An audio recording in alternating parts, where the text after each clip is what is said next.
बिस्मिल्लाहिर्रहमानिर्रहीम। अस्सलामु अलैकुम नाज़रीन, मैं हूँ फ़रासत सलीम। नाज़रीन, पाकिस्तान में रहने वाला हर शहरी जो है उसके ज़हन में 2 से 3 सवाल आ रहे हैं कि मुल्क के हालात कब बेहतर होंगे, गरीब आवाम जो है उसको रिलीफ़ कब मिलेगा और मुल्क के अंदर इंतख़ाबात होंगे या नहीं होंगे, अगर होते हैं तो मुल्क का वज़ीर आज़म कौन बनेगा ताकि मुल्क के अंदर इस्तेहकाम आ सके। मैं आज हाज़िर हुआ हूँ एक रूहानी शख्सियत हाजी मिर्ज़ा बेग साहब के पास, और ये ख्वाब जो हैं बताते हैं, देखते हैं और फिर उसकी ताबीर बताते हैं कि मैंने ख्वाब में ये देखा इस वज़ीर के बारे में या इस शख्सियत के बारे में या इस सियासी लीडर के हवाले से। तो इनसे पूछते हैं कि मुल्क के हालात किस तरफ जा रहे हैं और ये हमें क्या बताते हैं। अस्सलाम वालेकुम सर, कैसे हैं? वालेकुम सलाम बेटा, वालेकुम सलाम बेटा। अल्लाह आपको खैर से रखे, अल्लाह ताला आपको भी सलामत रखे, सेहत खैर तंदुरुस्ती ऑफिस अता रखे, फरमाए। आमीन आमीन और अल्लाह सुब्हान तआला मुल्क खैर करे, आपकी आमीन सबकी मुश्किलों का एहसान करे। आमीन। जी बेटा, हुक्म करें बेटा। तो ये पूछना चाहूँगा कि मुल्क के अंदर आपको इंतखाबात जो हैं वो होते दिखाई दे रहे हैं या नहीं? निगरान हुकूमत कह रही है कि हम 90 रोज़ के अंदर हमारी कोशिश है, नहीं तो 1-2 महीने ऊपर जा सकते हैं, जनवरी में या फरवरी में हो सकते हैं, उससे पहले हो सकते हैं। लेकिन जो ज़मीनी हक़ाइक़ हैं वो इंतखाबात होते दिखाई नहीं दे रहे, उसके बारे में आप क्या कहेंगे? बेटा जी, बात यह है, इस बात के ऊपर मैं आपको एक बात बताता हूँ कि मरहूम सदर जावलक जना जब सदर थे, तो मरहूम सदर जावलक से एक सबसे बड़ी गलती नवाज शरीफ ने, क्योंकि नवाज शरीफ जिसके पास से फायदा लेना होता है वो उसको अपना बाप कह देता है, चाहे वो ऐसे रेडी से जुड़ा खोता भी क्यों ना हो। और अगर उसको किसी से मुफाद नहीं है तो उसने हाजी शरीफ ने भी मेरे ख्याल कदे बाप नहीं किया होगा, ठीक है। तो सदर जावलक के वो इतना करीब हो गया था जब वो वजीर आला था पंजाब का, और एक पाकिस्तान का बेहतरीन वजीर आजम था, क्योंकि मैं उस बंदे को लानती समझता हूं जो किसी सूबे की बात करता है। मैं पाकिस्तान की बात करता हूं और पाकिस्तान की बात के ऊपर कायम हूं, और जब तक जिंदा हूं रहूंगा, ठीक है। तो उस टाइम सिंध से एक वजीर आजम था जनेजो, और उसकी शराफत के बारे में आज तक कोई बंदा कोई किसी तरह की उंगली उठा के नहीं कह सकता कि उसने कहीं किसी को लूटा हो या कोई उसने कर्जा लिया हो या उसने कोई ऐसी बात की। सही। और उसकी चुगली जब अथोपिया में गए हुए थे उसके साथ नवाज शरीफ साहब, क्योंकि वजीर आला था, इसको उसके साथ भेजा था, उसने अपना चमचा बना के इंटेलिजेंस के तौर पे भेजा था सदर जावलक ने मरहूम। सही। तो जब वहां गया तो वहां पे किसी मीडिया के बंदे ने उससे बात की जनेजो साहब से, मरहूम से, कि जनाब आपके यहाँ तो सदर वर्दी वाला, आपके साथ हम किस अहमियत से मुआहदा कर सकते हैं। तो उसने कहा भी यार वो कोई बात नहीं, सदर को भी हमारा देख लेंगे, हमारी वर्दी वाला सदर हमारा ही है, किसी और का तो नहीं है ना, क्योंकि बहुत ठंडे दिमाग का आदमी था, तो उसको हम देख लेंगे। तो आप जो है ना इस मुआहदे पर अगर हमारे साथ कमिटमेंट करते तो हम हाजिर हैं आपके साथ। तो ये उसी वक्त वहां उस प्रेस कॉन्फ्रेंस से बाहर निकला नवाज शरीफ, और इसने बाहर निकल के मरहूम सदर जावलक को फोन किया कि जनाब इसको वहां साफी ने बात कही थी, और उस साफी ने जो है ना पूछा कि आप तो हमारे साथ कमेंटमेंट नहीं करते, आपका सदर वर्दी वाला। तो इसने कहा कोई बात नहीं, उसको भी देख लेंगे, लिया रहेंगे, सदर तो वो हमारा ही है ना। तो इसने कहा तुम आ जाओ यहाँ से फौरी। तो ये गए इकट्ठे थे, लेकिन ये उससे पहले आ गए थे यहाँ पे, और वो जो है ना सुबह 4 बजे आए थे वापस, ये रात को आ गया था। इसने आते ही वो जो भी चुगली चगली वाली जो चुगली उसको की, ठीक है। और उसके बाद सदर जावलक ने कहा कोई बात ना, फिक्र न करे, वो जब एयरपोर्ट पे आएगा मैं असेंबली उस टाइम चारों सूबाई असेंबली और कौमी असेंबली तोड़ देंगे। तो वो बेचारा एयरपोर्ट पे उतरा और इसने कौमी असेंबली और चारों सूबाई असेंबलियों का तोड़ के ऐलान कर दिया था। बाकी 3 वजीर आला निगरान जो थे ना वो दूसरे रखे थे, लेकिन पंजाब का वजीर आला निगरान भी इसी को रख लिया था, ठीक है। नहीं, पहले ही मौजूदा भी यही था और निगरान फिर इसी को रख लिया था। सही हो। तो उसके बाद जो है ना अपना फिर सदर जावलक मरहूम चारा जारी पता, फिर वो हादसा की मौत में अल्लाह को प्यारा हो गया। और जनेजो साहब एयरपोर्ट पे आए, उनको एयरपोर्ट पे आते ही पता लगा कि सर आप वजीर आजम नहीं है, आप कौमी असेंबली टूट गई है। तो उसने कहा कोई बात नहीं कि आप वजीर आजम हो जाएंगे। उसने मैंने वहां क्या करना, उसके मोटे पे चादर थी, उसने चादर उन्हें इधर लपेटा मारे थे, वो गड्डी बह के अपना जड़ा ना उत्ते सिंध लगे सांगड़ जिसे रहने वाला था। यानी इतना अच्छा मैंने 2 वजीर आजम देखे हैं, ये मुस्लिम लीग का था, और दूसरा मराज खान निगरान वजीर आजम था, पीपल पार्टी का था। वो इतना बेहतरीन साफ सुथरा आदमी था कि जनाब साइकिल से अनारकली नाश्ता करने वास्ते आ जाता था, निगरान होने के बावजूद भी। तो हूं तो निगरान वजीर आजम साढ़े मतलब कि उत्थे बाहर निकलने इजाजत ही नहीं हुई, अगर तू बाहर गया था असी तेन मरवा देना, इल्जाम दूसरे से पा देना। ठीक है नहीं बात जी। तो हालांकि ये निगरान वजीर आजम जो है ना वैसे खानदानी तौर पे अच्छा आदमी है, लेकिन मजबूर होकर कई बंदे जैसे शहबाज शरीफ मरहूम वजीर आजम जो है ना गया है, तो उसने जाते हुए दुनिया का एक सबसे बड़ा सच बोला है, जो कभी उसने जिंदगी में इतना बड़ा सच नहीं बोला है, कि मैंने ये 16 महीने जो वजीर आजम की सीट पे गुजारे हैं, ये दुनिया के सबसे मुश्किल तरीन गुजारे हैं। और ये सही बात है, क्योंकि जाहिर तो एक बंदे ने कठपुतली बना के उसको तार हिलाता रहेगा, जिवे जिवे तार हिलाएगा उस तरह उन्हें डांस करना पड़ेगा। तो इस बेचारे ने जाहिर गल 16 महीने डांस करे, ठीक है नहीं कर शहबाज शरीफ साहब ने वो किया है, और उसका उसने जाते हुए सच जिंदगी में सबसे पहले सच बोला है। अच्छा, तो इसी तरीके से मरहूम सदर जाओल के खिलाफ जो है ना, वो जब अल्लाह को प्यारे हो गए तो बहुत सारे लोगों ने चुटकुले बनाए थे। तो पीपल पार्टी के लोगों की आदत होती है कि वो बड़े शरारती ऐसे ऐसे काम कर जाते हैं जो दूसरे के खिलाफ होते हैं, जज्बाती आदमी होते हैं, और वाकई में जाले हैं। जाले उनको इसीलिए कहते हैं, जज्बात में कोई चीज नहीं देखते, अपने लीडर की बुराई नहीं सुनने के लिए तैयार होते हैं। अब तो पीपल पार्टी रही नहीं करी, अब तो सिर्फ जजारी है। ठीक है नहीं बात जी। तो वो जो है ना सदर दौलत की एक क्वालिटी थी कि वो अपनी इंटेलिजेंस के साथ बहुत फेयर था। सही। बल्कि शफीका बेगम ने जो है ना उनको कई दफा शिकायत की कि आप रात को इनके साथ खाना क्यों खाते हैं, आप हमारे साथ क्यों नहीं खाते। तो उसने कहा नहीं, ये मेरे लिए ज्यादा अहमियत है कि मैं खाना रात को इनके साथ खाऊंगा। वो रात को किसी टाइम जाते उनके साथ बैठ के खाना खाते, और उन सबको कहा था कि आपने बिल्कुल फ्रैंकली, अगर किसी ने मेरे को गाल भी निकाली आप मेरे को बता दें कि फला बंदे ने गाल निकाली, उसमें आपका नाम नहीं आएगा, आपकी शिकायत नहीं आएगी, कोई ऐसी बात नहीं, ताकि मेरे को पता हो कि इस बंदे ने क्या किया। तो राजा बाजार में एक साहब थे पीपल पार्टी के, वो जो है ना बड़े चुटकुले बनाते थे इनके खिलाफ। तो उसने चुटकुला बनाया कि जनाब सदर दौलत की कटिंग कर रहा है उनका आर्मी का जो बंदा था, कटर था। तो उसने कहा कि सदर साहब इलेक्शन कब करवा रहे हैं, तो उसने कहा चुप कर। वो पहले नहीं बोला, फिर दूसरे दफा उसने कहा कि अपना सदर साहब इलेक्शन कब है, फिर नहीं बोले। तीसरे दफे उस बंदे ने कहा कि सदर साहब इलेक्शन कब करा रहे हो, तो सदर साहब ने चुप करके कटिंग कर। सही। उसने कहा सर मेरे को इलेक्शनों से कोई गर्ज नहीं है, मैं तो इसलिए पूछ रहा हूँ कि जब मैं इलेक्शनों का नाम लेता हूँ मेरे को आपके बालों में तंगा लगाने की जरूरत नहीं पड़ती, बाल सीधे खड़े हो जाते हैं। ठीक है नहीं बात। तो सदर साहब की इस बात पे आते वो मतलब जो है ना ऐसा बर्दाश्त उससे बहुत मेरी उससे मुलाकात भी रही है, और उसके खत मेरे पास आज भी रखे हैं, जो अपने कर्नल से लिखवाता था एजाज से। तो वो जो है ना अपना एक दिन सदर दौलत साहब ने उस बंदे के पास पहुंच गए, सही, सादे कपड़ों में शाम के टाइम। तो जब वो उसकी दुकान के आगे पहुंचे, उसकी कुछ उनकी दुकान थी, तो वो देख के बड़ा परेशान कि आज तो सदर साहब मेरी दुकान पे आए हैं। तो उसने खैर जो भी कुर्सी स्टूल जो कुछ था वहां उसको सदर साहब को दिया, उसके लिए पानी पुनी मंगवाया। चाहे बंदा वैसे मुखालिफ पार्टी का हो, लेकिन मान लें अपने पास आए बंदे की वो होती है। तो उसने जनाब अपना ना उसको कहा भी अपना यार जो है ना आपने मेरे खिलाफ फलाना चुटकुला बनाया। उसने कहा बिल्कुल मैंने बनाया। उसने कहा फलाना चुटकुला भी आपने मेरे खिलाफ, कहा बिल्कुल बनाया जनाब। सही। वो जो 5-4 चुटकुले जो सदर दौलत के याद थे, उसने उससे पूछा कि अपना जनाब वो भी बनाया कि जहाँ वो भी बनाया। तो सदर दौलत ने ना उसको जरा एक तंजिया यानी जैसे जो होता ना यानी धमकी वाले मतलब अंदाज में ना कहा, बड़े सादे लफाज में कि यार आपको ये नहीं पता कि मैं 18 करोड़ आवाम का सदर हूँ। तो ना जी ये मैं नहीं बनाया, ये सदर तुम आप ही बने हो। सही। ये मैं नहीं बनाया, तुम आप ही बने हो, जबरदस्ती बने हो। ठीक है नहीं गल जी। तो वही हाल आजकल बेटा इलेक्शनों का है कि आजकल इलेक्शन तो तब हो कि अगर कोई बंदा अपनी मर्जी से किसी का मुंतखब होया तो उसको होता है कि मैंने आगे किसी को मुंतखब करनी है हुकूमत।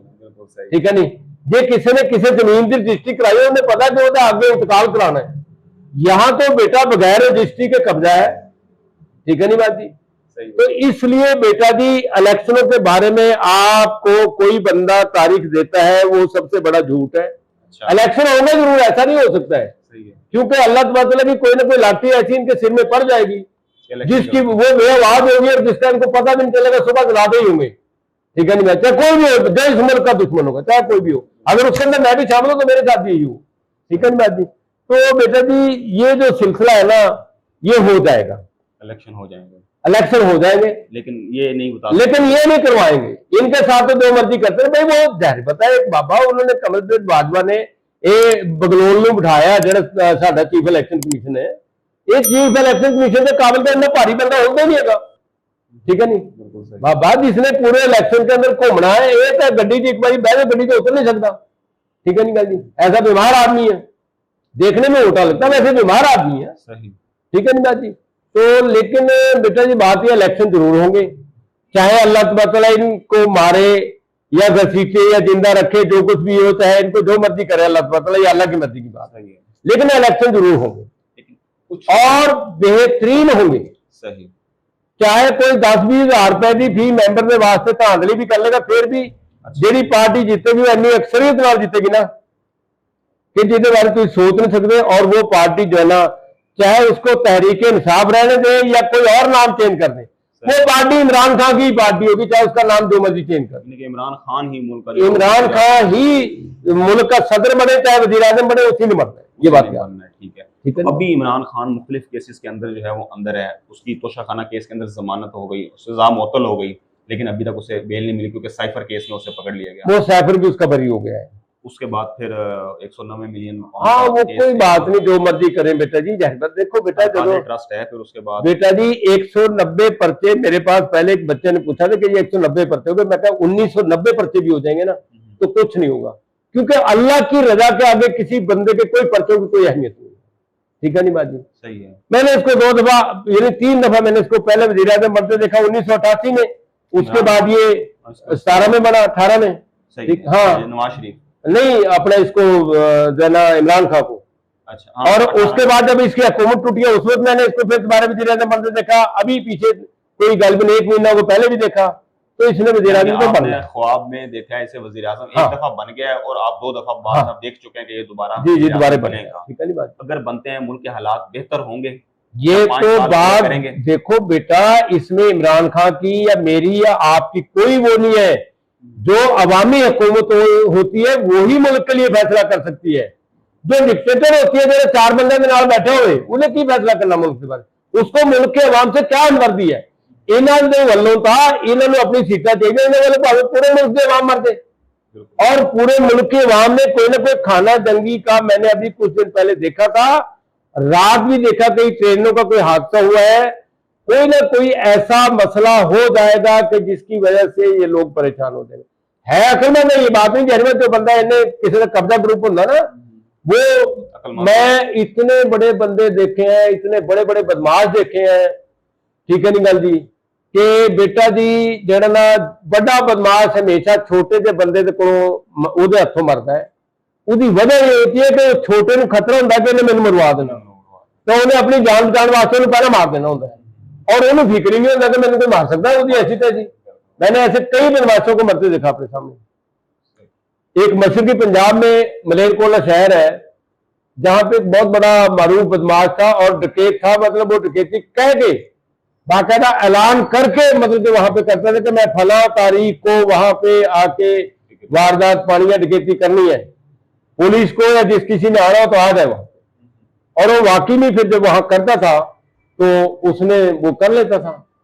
तो एक दफा वो वहां पे गया और वो अपने ही बॉडीगार्ड के हाथों मारा गया, क्योंकि उसके बॉडीगार्ड ने अंदर जब डकैती की तो उसने बॉडीगार्ड को, वो बाहर से देख रहा था, उसने वहीं से बाहर से उसको गोली मार दी बॉडीगार्ड ने, कि मतलब क्योंकि वो डकैती करने गया था, औरतों की इज्जत थोड़ी लूटने के लिए गया था, तो उसने वहां उसको मार दिया। उसके बाद फिर उसके एक बॉडीगार्ड के जहन में आ गया कि ये तो सानू भी किस टाइम मार सकता है, फिर उसने उसको मारा था, ठीक है नहीं। ये गालिबन बेटा जी जो है ना, ये 1972-73 की बात है, मैं उस टाइम वहां गया हुआ था। तो मैंने उसके बाद को देख के मैं बड़ा खुश हुआ कि एक बंदे ने किसी अपने बॉडीगार्ड को किसी खवातीन के साथ जाती करने के इल्जाम में वही गोली मार दी। ये है डकैती।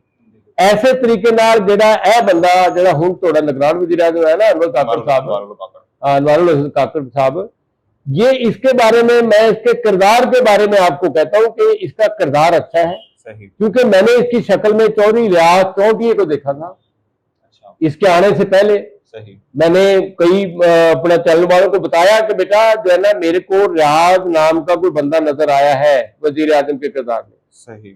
तो ये नहीं पता कि राजा रियाज है, लेकिन रियाज रियाज 2-3 दफा नजर आया, मैंने उनको बताया। सही। और वो जो है ना, फिर इसका जो ऐलान किया था वो राजा रियाज ने किया था, इसको नाम लेके गया हाँ, नाम लेके गया था। और जिस दिन मैंने रियाज को देखा था उसी दिन मैंने फैसलाबाद का एक चौर चकिया चौधरी इलियास हुंदा सीगा, मैंने भी रहा है, और पाकिस्तान में कभी उसको पूरे पाकिस्तान में गोली काट रहा था, अच्छा। यानी इश्तिहारी मुलजिम था। सही। और उसको हवाई जहाज में भी किसी ने छुरी से हमला करने की कोशिश की थी, लेकिन अल्लाह का शुक्र है उसको कुछ नहीं हुआ था। तो वो लंगोटी का सच्चा ऐसे ही बदमाश है जिन्हें वो मलेरकोटले वाला था, लंगोटी का सच्चा बंदा सीगा। तो मैंने उसकी शक्ल में जब इसको देखा था कि जो बंदा रियाज जिसका नाम ले रहा है वो चौधरी इलियास की शक्ल का बंदा है, तो इसका मतलब ये बंदा जो है ना सही है। लेकिन बामरे मजबूरी कई गलतियां ऐसी हो जाती है बंदे से। अब जैसा बिल के बारे में चाहता कि मैं बिल बिजली का कम करूं, लेकिन नहीं कर सकता, इसको नहीं इजाजत है तेरे को, IMF से इजाजत लेनी हाँ, होता तो IMF समझ लो या जो मर्जी समझ लो चाहे यहाँ का, ठीक है नहीं, वरना जो मुल्क का हमदर्द होता है IMF क्या है, कुछ भी नहीं है, ठीक है नहीं बात जी। ऐसे लोग लोगों का पैसा खा दे, मुल्क का पैसा खा दे, IMF का खाने की हो जाएगा अगर मुल्क का करो, ठीक है नहीं बात जी। तो चलो खैर, अल्लाह खैर करेगा, अल्लाह रहमत करेगा। तो इसके बारे में बेटा जी मैं आपको ये अर्ज कर रहा हूं कि वो ताहिर कादरी साहब का मैं इसके बाद बताता हूं, क्योंकि ये भी एक 1988 की बात थी, 1989 की बात थी, जब ताहिर कादरी साहब ने जो है ना अपनी पार्टी का ऐलान किया। सही। तो मैं उस दिन कराची से आ रहा था और मेरे को नहीं पता था कि मेरे साथ स्लीपर में दूसरा बंदा कौन है। सही। वो आर्मी इंटेलिजेंस का बंदा था और मुल्तान के रहने वाला था। सही। तो उसने मुल्तान उतर लगा, खैर मेरी उसकी जो है ना गपशप थोड़ी बहुत हुई। उसने मेरे से ताहिर कादरी के बारे में पूछा, तो मैंने उनको कहा ताहिर कादरी साहब बंदे बहुत अच्छे हैं, उसका इस टाइम पूरे पाकिस्तान में वीडियो चल रही है, सही, लेकिन अभी वो इस काबिल नहीं है कि वो इलेक्शन में या सिलेक्शन में आए। मैंने कहा अगर वो मेरे ख्याल के मुताबिक 2-3-4 साल और इंतजार कर लेते और अपनी तबलीग ऐसी जारी वसारी रखते, फिर एक वक्त ऐसा आना था कि ताहिर कादरी को लोग जबरदस्ती उठा के सदारती सीट पे बिठा देते। सही। लेकिन ताहिर कादरी ने कच्चा फल तोड़ा, तो कच्चे फल का जायका नहीं होता और फायदा भी नहीं होता। अब उन्होंने पार्टी सियासत से अलहदगी का जो है वो अब तो ऐलान किया मजबूरी के तहत ना, वही अगर उस वक्त वो कच्चा फल ना तोड़ते तो आज वो पाकिस्तान के नामवर लीडर होते हैं। मुस्तकबिल में देख रहे हैं वैसे ताहिर कादरी को आप? नहीं, ताहिर कादरी का ऐसी कोई बात नहीं मैंने देखी है, जो बात उस वक्त देखी थी उस वक्त की मैंने आपको बता दी है। तो इसी तरीके से बेटा जी जो है ना, अब ये है बेचारे, फिर मैंने नवाज शरीफ का भी देखा। मैंने अपना 93 में जब इसकी हुकूमत टूटी है उससे 1 महीना पहले मैंने बताया कि बल्कि वो झुग्गिया नागरे में नाजम है अपना पीपल पार्टी का जया नागरा, उससे जाके आप मिल लें, आप जाके उससे पूछे। मैंने उसको बताया 1 महीना पहले, ये बड़े भारी मैटर नाल वजीर आजम आया सीगा। तो मैंने कहा अपना जया साहब, मेरे हिसाब में आपका जो वजीर आजम है ये नून लीग वाला, इसने 1 महीने के अंदर इसकी हुकूमत चली जाएगी। तो कहना साढ़े वालों कंजर कल जाता अज जावे, जिन्हें पंजाबी बंदे पीपल पार्टी वाले गल करते हैं, साढ़े वालों कंजर कल जाता अज जावे, लेकिन सानू जाना नजर नहीं आता किसी पास। हाँ, एडी भारी मैंडेट है। मैं कहा यार मैनू नहीं पता किवें जाएगा किवें नहीं जाएगा, लेकिन 1 महीने के अंदर चला जाएगा। अच्छा, तो शुक्र अल्हम्दुलिल्लाह रब्बिल आलमीन बेटा जी, 21 दिन के बाद इसकी हुकूमत टूट गई थी और आपका ख्वाब जो है, और वो ख्वाब अल्लाह तआला ने मेरे को बिल्कुल सच्चा कर दिया। क्योंकि लोग यही सवाल करते हैं ना आपके मुख्तलिफ चैनल्स पे कि इमरान खान के बारे में आप ख्वाब देखते हैं। फिर उसके बाद मरहुमा बेनजीर साहबा, अल्लाह तआला उसको द्वारे में जगह अता फरमाए, उसके बारे में भी लोग जैसे जनेजो था या अपना ये मिराज खालिद था, इसी तरीके से बेनजीर के बारे में लोगों ने 36 इल्जाम तलाश करने की कोशिश की, लेकिन उसके किरदार पे, उसके कैरियर पे कोई ऐसी चीज किसी को नहीं मिली है कि उसने कुछ किया। हालांकि ये जो हमारे जरदारी साहब है, लीडर तो बहुत अच्छा है, बड़ा चालाक आदमी है, लेकिन बहरहाल वो चीज नहीं, इसके जराइम के बारे में तो इसको सारा कुछ कहते हैं, लेकिन इसके जराइम में नवाज शरीफ फैमिली के जराइम में फर्क है। अच्छा, इसका जराइम है कि इसने पीछे गौरमेंट वाले को बुलाया चीमा साहब ने, जो गौरमेंट बहुत सारी बरातें हुई, उन्होंने कहा आप तुसी बड़ी बरातें तुहाडियां, तुसीं दसो सानू की लांदे हो। तो उन्हें कहा जी कोई गल नहीं, जो यार तुहाडा हदिया असीं तुहानूं दे दिंदे हां। तो इन्होंने हदिया दे दिया, लेकिन उसने ये नहीं कहा कि तुसीं मिठाई महंगी कर दो। उन्हें जो हदिया लिया जग्गा टैक्स लिया ला लिया, लेकिन ये नहीं कहा कि तुसीं मिठाई महंगी कर दो। मिठाई महंगी करने वास्ते पैसे ज्यादा लेंगे तो फिर आवाम का नुकसान सीगा। ये मियां बरादरान तो इसकी 91 की बात बताता हूँ। 91 में जब ये वज़ीर आज़म था तो शहबाज शरीफ साहब मरहूम वज़ीर आज़म की सीट से मरहूम, ऐसे तो जिंदा है, ऐसी बात नहीं है। उसने पाकिस्तान के अंदर 2 सिर्फ मिलें थी जो वुड वर्क की थी। सही। छोटे मोटे बहुत सारे प्लांट होते हैं, लेकिन बड़ी जो मिलें थी एक मरीज के में और एक कराची में थी। इन दोनों बंदों को बुलाया कि जनाब आप मेरे को देना अपना करोड़ रुपया दें। सही। उसने कहा भी ऐसी दे तो देने करोड़, लेकिन किस कैपेसिटी में, उसका हमें क्या फायदा। उसने कहा आपकी सीट इस टाइम प्रोडक्शन क्या किस रेट पे जा रही है मार्केट में। उसने कहा 350 रुपए की सीट है। उन्होंने कहा बढ़ा दो। नहीं ये भाई तो मैं बता रहा हूँ। तो उसने कहा 350 रुपए की जा रही है। उसने कहा ठीक है, और कितना माल लगता है, यानी साल में कितना निकल जाता है? 1 करोड़ रुपए का निकल जाता है साढ़ा माल। 1 करोड़ का होगा, 1 करोड़ का होगा, 2 करोड़ का होगा। उसने कहा जनाब अगर तुसी करोड़ तुसी दो तो करोड़ है, तो 2 करोड़ रुपया मैनू देके तो सीट की कीमत जी सुबह 750 होनी चाहिए मार्केट। अच्छा। तो शाम को 350 रुपए सीट थी और सुबह 750 रुपए पूरी मार्केट में जो है ना सीट थी। सही। इनसे 2 करोड़ रुपया इसलिए 2 करोड़ रुपया लेकर पूरे पाकिस्तानी आवाम जो 350 रुपए का छुरा चला दिया। ठीक है नहीं बात जी। फिर जितनी फैक्ट्रियों के अंदर इन्होंने इंस्पेक्टर उठा दिए थे, फैक्ट्रियों वाले नाल गल मुका ली सी कि तू ही सानू इन्ने पैसे देने भावे जिन्ने बारी ट्रक तोड़े निकल बाहर, थोड़े ट्रकों की गिनती कोई नहीं होगी जी, थोड़े माल की कोई गिनती नहीं होगी जी। ठीक है नहीं गल जी। तो उसमें नुकसान अवाम का था, अवाम के ऊपर छुरी चलाई। और भी जितने इन्होंने काम किए अल्लाह का शुक्र है, कभी मुल्क के लिए तो शुक्र अल्हम्दुलिल्लाह रब्बिल आलमीन कभी अच्छा नहीं किया है, लेकिन हमारी बेवकूफ अवाम, अल्लाह इनको जिंदगी दे, अल्लाह इनको तंदुरुस्ती दे, अल्लाह इनको नेकी की हिदायत दे, अल्लाह तबारक तआला इनको किसी के सब्ज बाग और किसी बिरयानी की प्लेट के ऊपर बिकने की तौफीक अता ना फरमाए। अल्लाह तबारक तआला इनको अपने घर की रूखी सूखी खाकर मुल्क की खिदमत करने की तौफीक अता फरमाए। तो इस तरीके से इन्होंने कभी मुल्क के लिए, अवाम के लिए कभी कुछ, वो कहते हैं अवाम के लिए मेट्रो बना दी है, अवाम के लिए मेट्रो। भाई मेट्रो के बगैर जब आप जी जोड़े थे जब बहुत सारे गड्ढे जाते उधर भी ऐसी रोटी खाते थे, इन्हें वाले चंगे थे देसी कोई वाल रोटी खाते थे। मेट्रो का हमें क्या फायदा? मेट्रो इनको बाहर से फ्री दी तुर्की ने, ठीक है नहीं, जकात में दी है, और यहाँ पे जो बिल्डिंग बनाई उसकी जकात में बनी है, ये भी तुर्की ने पैसा दिया। और सारी सिरदर्दी जो है अवाम के सिर पे, महंगाई सारी अवाम के सिर पे।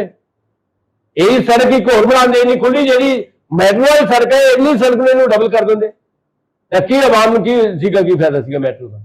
तो इसी तरीके से बेटा जी इन्होंने अल्लाह की जात का शुक्र है, ये जो पुल बन रहे हैं अकबर चौक से सारी दुनिया हम यार यहीं से गुजरने जा रहे आ रहे हैं। अब ये जो इन्होंने मिलकर अपना निगरान ने बेचारों ने शहीद मोहसिन शाह के जेरे निगरानी, जो भी हरा मोहसिन नकवी के जेरे निगरानी, तो यहाँ पे ये बनाने की कोई जरूरत नहीं थी अभी। ठीक है नहीं, बल्कि उसकी वजह से लोग 6 महीने से परेशान हो रहे, 6 महीने तक और रहेंगे। ठीक है नहीं, ये काम तो जो करते हैं तो बेवकूफ लोग हैं जो हमारे कहते हैं उसने मेट्रो बना दी, सड़क बना दी। भाई अगर ये कुछ नहीं बनाए तो खाएंगे कैसे, किस मारने से? इन्होंने घर का 1 अरब लाना, 4 अरब खा रहा है, तो इनका कारोबार है कारोबार काम करना। तो ठीक है नहीं बात जी। सदर पाकिस्तान आरिफ अलवी आज उनका आखिरी दिन है, 8 तारीख को आज वो, लेकिन वो कल से जो है वो निगरान सदर के तौर पे काम करेंगे। वो इस्तीफा देंगे, आज अपने उसे इस्तीफा दे देंगे, चले जाएंगे, या फिर अगली हुकूमतों का यानी कि इलेक्शन होने तक, जब तक इलेक्शन नहीं होंगे, चारों सूबाई असम्बली नहीं आएगी, तब तक नया सदर नहीं आएगा, तब तक वो अपने ओहदे पर कायम रहेंगे। नहीं, उसके बारे में मैंने तो यही देखा है कि पहले 3-4 दफा देखा है कि सदर आरिफ अलवी साहब कोई ना कोई काम जरूर करेंगे, और वो काम उन्होंने किया भी पीछे, क्योंकि जो आर्मी आइन था जो असेंबली में वो पास हुआ था उसके ऊपर उसने साइन नहीं किए और वो रिजेक्ट हो गया। ठीक है नहीं बात, लेकिन वो साइन होके चले गए, फिर उसने बाद में कहा जी कि साइन मैंने नहीं किए, नहीं वो गया ही नहीं था। अच्छा, वो वैसे ही चुप कर गया सीगा, उन्होंने कोई गल नहीं, इन्हें तो चले ही जाना, फिर बाद देख लेंगे। ये तो मैंने कितने अरसे पहले से कही हुई है, आपके चैनलों पे बहुत सारों पे बात है कि चीफ ऑफ आर्मी अपना कमांडर इन चीफ ने कोई ना कोई काम करना है, और वो करेगा करेगा करेगा। उसने 2-3 काम ऐसे कर दिए हैं कि एक तो वो इनका कानून नहीं पास होने दिया जो उसकी गैर मौजूदगी में वो हज पे गए हुए थे, वो किया। बल्कि मेरे को एक चैनल वाला कहने लगा जी अपना आरिफ हमीद अलवी साहब को इन्होंने जो है ना वो जबरदस्ती हज पे भेजा। मैंने कहा जबरदस्ती हज पे कोई नहीं किसी को भेज देता है, जब अल्लाह किसी को बुलाता है तो वो दुश्मन के हाथ से भी काम करवा देता है। ठीक है, मैंने कहा अल्लाह ने इसको बुलाया था तो इन्होंने जबरदस्ती उसको भेज दिया, और मैंने कहा उसके बाद जो जिस मंसूबे के लिए इन्होंने भेजा वो मंसूबा इनका अल्लाह ने कामयाब नहीं करना, और वो अल्लाह ने नहीं किया। ठीक है जी बात। इंतखाबात की तारीख का ऐलान कर सकते हैं वो, क्योंकि उनके पास नहीं कर तो सकते हैं, लेकिन अगला बंदा जो कहे मैं सुनता ही नहीं है, वो खाने वाली चीज तो खा लेंदा, लेकिन जो कोई गल कह दो कहते मैंने सुनता ही नहीं, तुम की कह रहे हो। ठीक है जी।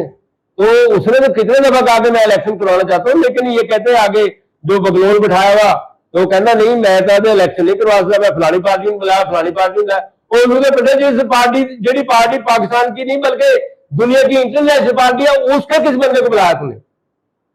और जिन्हें ना 3-3 बंदे ने उन्होंने तू बुला रहा उन्हें तो मशवरे करे इलेक्शन दे कि तो की नहीं धांधली करावा। ठीक है नहीं गल जी। जिस जो बंदा पाकिस्तान का इंटरनेशनल लीडर का लीडर है, लोग गए थे ना है कुछ लोग गए थे, रहनुमा गए थे जो बाहर, लेकिन उनकी बात नहीं कुछ, और वो मीटिंग हो गई और सरसरी नहीं। क्या मीटिंग हुई? कोई बात नहीं है तो कहता भी हाँ ठीक है भी अब तुम इलेक्शन कराना चाहते हो, चलो मैं कराना। तुम पार्टी सबसे बड़ी पार्टी है पाकिस्तान की, कोई नहीं करवाई। वो नहीं मानते, वो तो कह रहे हैं बल्ले का निशान खत्म करना है हमने और तरीके इंसाफ खत्म करना है। ਉਹ ਭਾਵੇਂ ਬੱਲੇ ਦਾ ਨਿਸ਼ਾਨ ਖਤਮ ਕਰ ਦੇਣ ਭਾਵੇਂ ਭੱਲੇ ਦਾ कर दें, वो इमरान खान का ना जीते होगा, इमरान खान जीतेगा। सही हो गया। अब बताएं कि इमरान खान बाहर कब आ रहा है?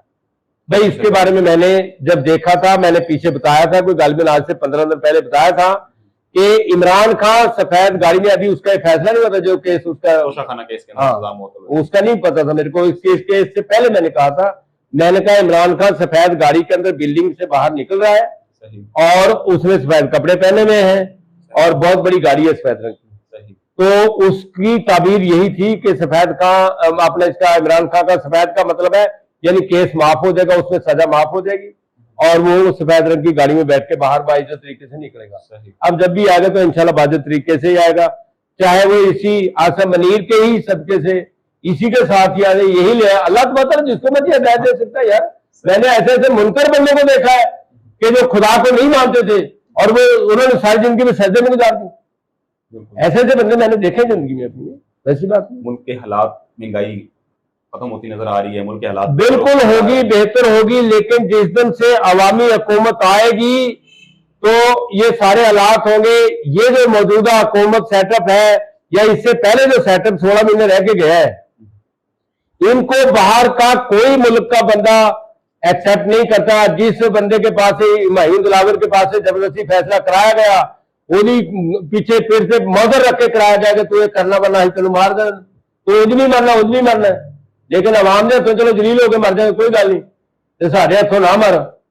वो उसने फैसला दे दिया था, फिर उसके बाद जो है ना वो बाहर भाग गया और वहां जाके जितना जलीलो खार हुआ, जैसे उसका मुंह काला किया वहां के लोगों ने जो कुछ भी किया, और अमेरिका में बरतानिया में जो जुलूस इमरान खान के हक में निकले वो सारी दुनिया ने देखे। ठीक है मैं, और उसके बाद फिर वो यहाँ आया, यहाँ के सस्पेंड भी हो गया क्योंकि वो बंदा इस काबिल ही नहीं था, उसका क्लेवर ही नहीं था कि वो इंटरनेशनल लीडर का फैसला करे। ठीक है नहीं बात, तो उसकी सजा उसने पाई है।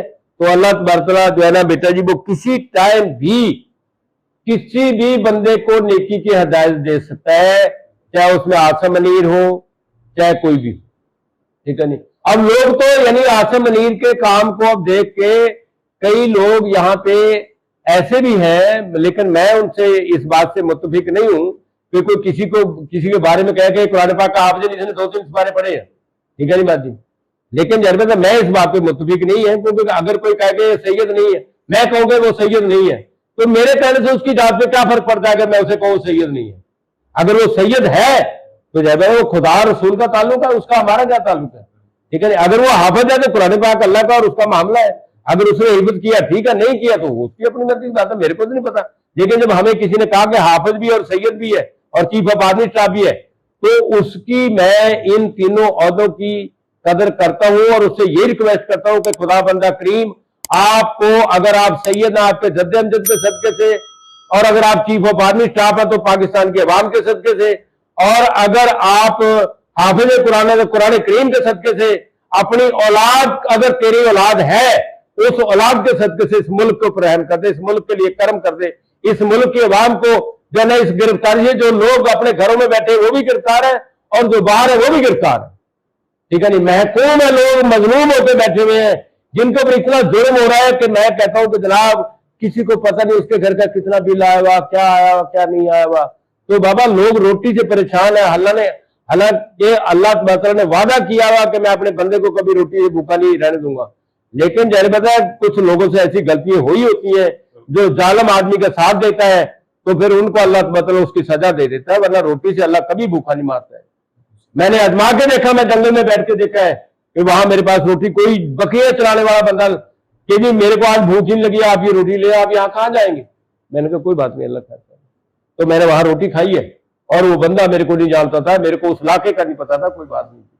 तो बेटा जी बात यह है कि अल्लाह तआला ने रोटी का वादा किया, वो देता है हर हालत में। अगर अल्लाह पे तवक्कुल हो, ना तवक्कुल हो तो फिर बेटा नहीं होता। बेशक, बहुत शुक्रिया आपके कीमती वक्त का जनाब। कोई बात नहीं बेटा, नाज़रीन, आपने बुजुर्गों की गुफ्तगू सुनी और इनके मुताबिक इमरान खान केसों से बरी भी होंगे और मुल्क के जब भी इलेक्शन होंगे, और इलेक्शन होंगे भी सही और जल्द होंगे इंशाल्लाह ताला, तो वज़ीर आज़म जो हैं वो या जो मुल्क के सरबराह होंगे वो इमरान खान ही होंगे, चाहे वो किसी भी पार्टी का नाम तहरीक इंसाफ हो या तहरीक इंसाफ से हट कर किसी और नाम से आए, इमरान खान ही लीडर होगा मुल्क का। मुझे दीजिएगा इजाज़त। पाकिस्तान जिंदाबाद।